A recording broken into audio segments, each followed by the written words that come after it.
Haryana. Bulletin की शुरुआत करेंगे खास खबरों के साथ। जनरल बिपिन रावत आज पंचतत्व में विलीन होंगे और सीडीएस रावत का पार्थिव शरीर दिल्ली के 3 कामराज मार्ग पर उनके आवास पर अंतिम दर्शन के लिए रखा जाएगा।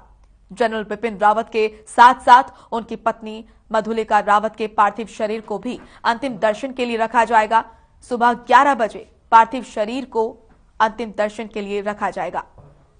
सुबह 11 बजे से दोपहर 12:30 बजे तक उन्हें श्रद्धांजलि दी जाएगी। दोपहर 12:30 बजे से 2 बजे तक सैन्य अफसर उन्हें अंतिम विदाई देंगे। दोपहर 2 बजे के बाद उनकी अंतिम यात्रा शुरू होगी। जनरल रावत की अंतिम यात्रा पूरे सैन्य सम्मान के साथ निकाली जाएगी और इसके लिए जो इंतजामात किए जा रहे हैं वो भी अभूतपूर्व होंगे। सीडीएस जनरल बिपिन रावत समेत 13 अन्य लोगों को श्रद्धांजलि आज प्रधानमंत्री नरेंद्र मोदी ने दी। आपको बता दें कि बीती 8 तारीख को यह दुर्घटना घटी थी जब हेलीकॉप्टर क्रैश हुआ था और उसमें सीडीएस जनरल बिपिन रावत समेत उनकी पत्नी और अन्य 13 लोग शामिल थे।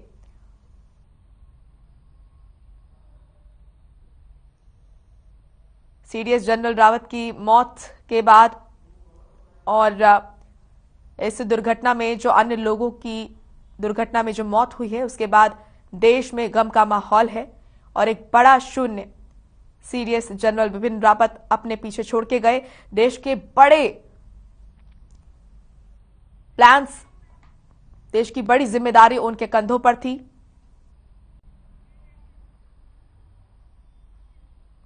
सीडीएस जनरल बिपिन रावत का हेलीकॉप्टर हादसे में क्रैश। आपको बता दें कि इस हादसे में निधन होने से हर वर्ग के लोग शोक में डूबे हुए हैं। जनरल और उनके साथ 12 सैनिकों को श्रद्धांजलि देने के लिए एनसीसी कैडेट्स ने घंटा घर से नेहरू पार्क में स्थित शहीद स्मारक तक कैंडल मार्च निकाला। कैंडल मार्च में एनसीसी कैडेट्स के साथ भिवानी के उपायुक्त रमनदीप ढिल्लो, अतिरिक्त उपायुक्त राहुल नरवाल के साथ अनेकों कॉलेज के प्रोफेसर, छात्र और गणमान्य नागरिक मौजूद रहे।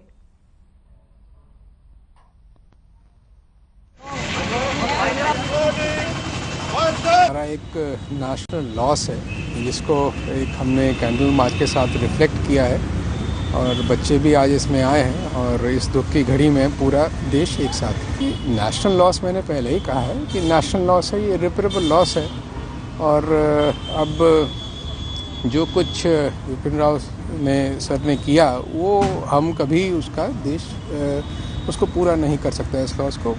और पर जिस जो उन्होंने चाहा था, देशवासी और हमारी फोर्सेस कोशिश करेंगी कि उनका जो भी ड्रीम था उसको पूरा करें। तो वहीं सिंगू बॉर्डर पर संयुक्त किसान मोर्चा ने बैठक की, जिसमें संयुक्त किसान मोर्चा ने बड़ा फैसला लेते हुए ऐलान किया कि 11 दिसंबर से किसान घर वापसी करेंगे। वहीं बैठक के बाद किसानों ने प्रेस कॉन्फ्रेंस की, जहां राकेश टिकैत ने कहा कि 11 दिसंबर से किसान बॉर्डर खाली करेंगे। कुछ किसानों ने अभी से अपना सामान समेटना शुरू कर दिया है।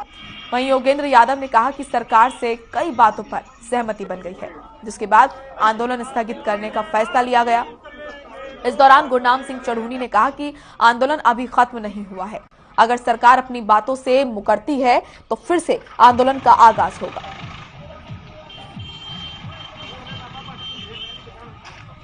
तो 11 दिसंबर को बॉर्डर खाली करेंगे तमाम किसान। इकट्ठा यहाँ से जा रहा है, ये एक बड़ी चीज है और 11 तारीख से जो बॉर्डर है हमारे हैं वे खाली होने शुरू हो जाएंगे 11 तारीख से और उनको 2 दिन लगे, 3 दिन लगे, 4 दिन लगे।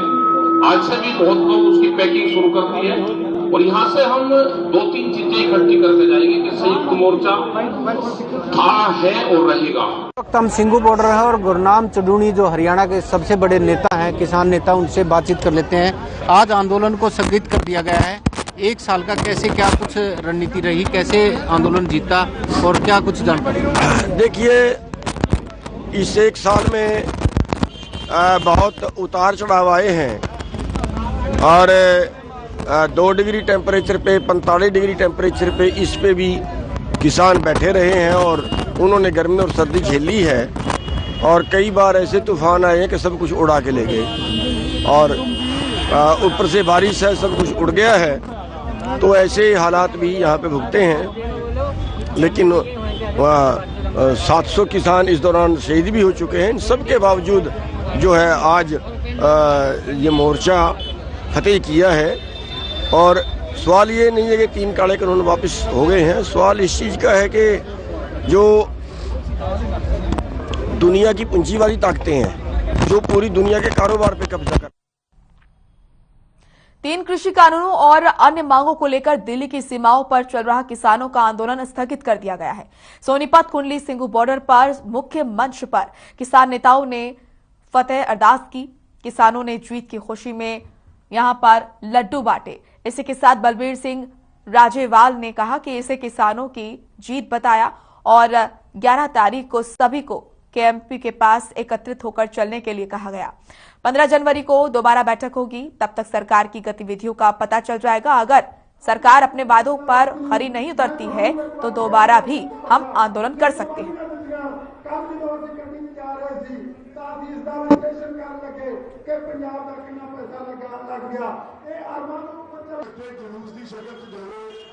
जिन्हें मान सत्कार सत्कार करने ਲਈ ਤੁਹਾਡਾ ਭਾਈਚਾਰਾ ਤਿਆਰ ਖੜਾ ਹੈ ਉਹਨੂੰ ਨਿਰਾਸ਼ ਨਹੀਂ ਹੋਣ ਦੇਣਾ। ਇਕੱਠਿਆਂ ਨੇ ਜਿਵੇਂ ਆਪਾਂ 11 ਦਸੰਬਰ ਨੂੰ ਇਹ ਬਾਰਡਰ ਤੋਂ ਸਵੇਰੇ और उधर टिकरी बॉर्डर है, टिकरी बॉर्डर को सवेरे 9 बजे आप अपना सामान लेके ट्राली लेके इतने खड़े होंगे। एक मैं बेनती करना ये 2-4 दिनों में सारा सामान पटिया नहीं है।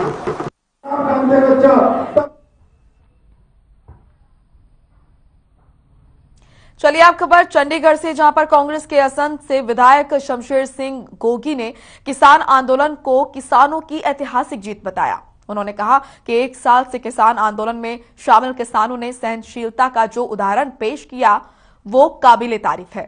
उन्होंने पीएम मोदी से अपील की कि वो एक यहां पर रेजोल्यूशन पास करवाएं और किसान आंदोलन में शामिल किसानों को मान सम्मान दिलाएं।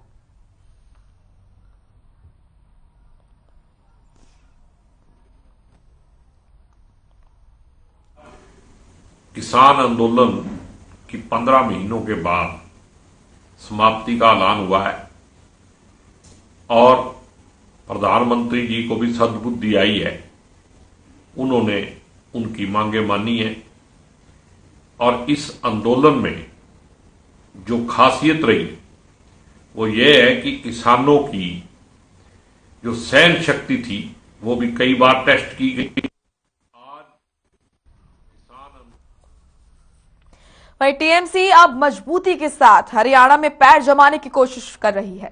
इसी कड़ी में पूर्व सांसद अशोक तंवर की अगुवाई में टीएमसी ने गुरुग्राम में अपना पहला कार्यालय खोला है।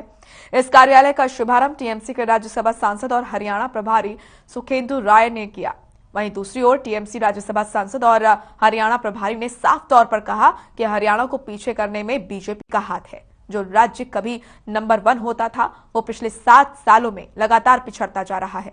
लोगों को रोजगार से लेकर महंगाई तक की मार झेलनी पड़ रही है।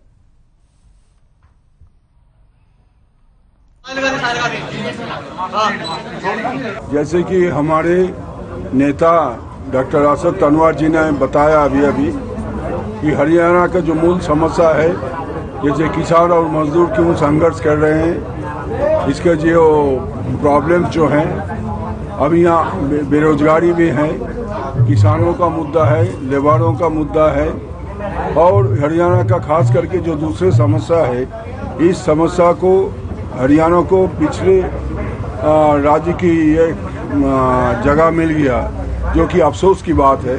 हरियाणा सबसे आगे थे, यहाँ पे 100% इलेक्ट्रिफिकेशन है, फिर भी यहाँ पे इंडस्ट्रियल अनरेस्ट क्यों हो रहा है, क्यों किसानों को आज सड़क पर उतरने पड़ा। वैसे तो जिस दिन हम सब लोगों ने ममता दीदी के नेतृत्व में 23 तारीख को दिल्ली में all India Trinamool Congress join करी, उसी दिन उनका हाथ पकड़ करके उनके साथ चलने का, इस देश को बचाने का, इस हरियाणा को बचाने का संकल्प हम सब लोगों ने लिया था। लेकिन आज उसकी विधिवत यहाँ से शुरुआत हो रही है और अगले 3-4 महीने के अंदर अंदर हम संगठन भी बनाएंगे। हरियाणा के हर जिले के अंदर, चंडीगढ़ के अंदर हमारा ऑफिस भी होगा।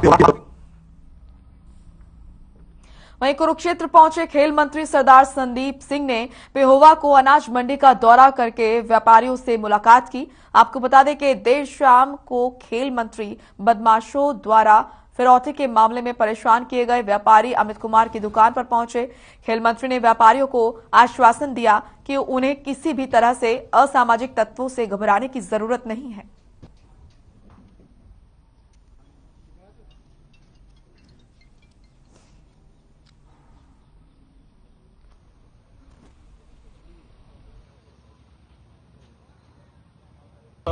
सबसे पहले तो माननीय प्रधानमंत्री जी ने सभी के हित के लिए ये कानून बनाए, लेकिन कुछ चीज़ें ऐसी होती हैं कि जब वो देश के हित में ना जाएं या देश के लोगों के लिए पसंद ना आए तो उसको वापस भी लिया जाना चाहिए। तो उन्होंने लिया भी, तो ये अच्छी बात है कि एक अच्छी सहमति के साथ किसान भी अपने अपने घर जा रहे हैं और सरकार ने जो कानून बनाए थे वो भी वापस लिए। और मुझे यही है कि ये अब भाईचारा किसानों का, सरकार का, सबका एक साथ मिलकर देश का प्रगति करे, देश को उन्नति की तरफ लेके जाए।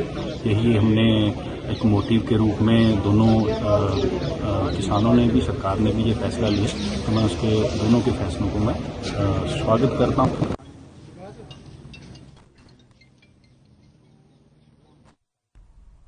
वहीं बीजेपी के प्रदेश अध्यक्ष ओपी धनखड़ ने कहा कि 25 दिसंबर को हर बूथ पर स्वराज दिवस मनाया जाएगा। पूर्व प्रधानमंत्री अटल बिहारी वाजपेयी की याद में स्वराज दिवस कार्यक्रम का आयोजन होगा। तो वहीं किसानों पर बोलते हुए धनखड़ ने कहा कि किसान आंदोलन अपनी जगह है, लेकिन बीजेपी ने किसानों के हित की योजनाओं को प्राथमिकता से लागू करवाया है।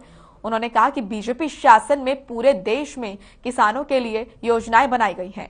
इन योजनाओं का किसानों को भरपूर लाभ भी मिल रहा है।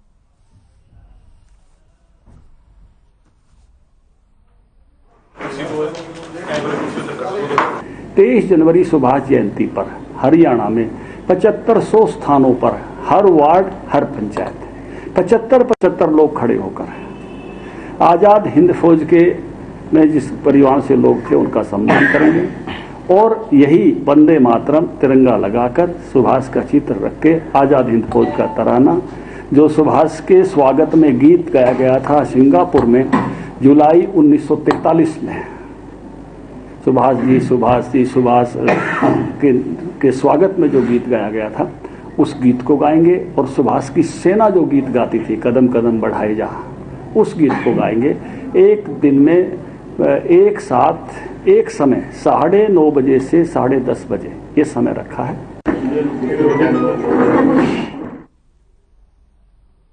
तो आपको बता दें कि बीजेपी प्रदेश अध्यक्ष का ये बयान रहा। उन्होंने क्या कुछ कहा ये आपने सुना।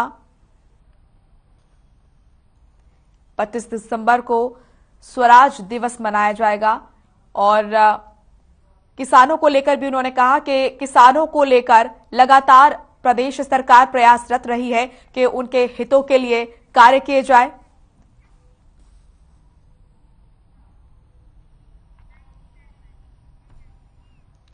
चलिए सीधा आपको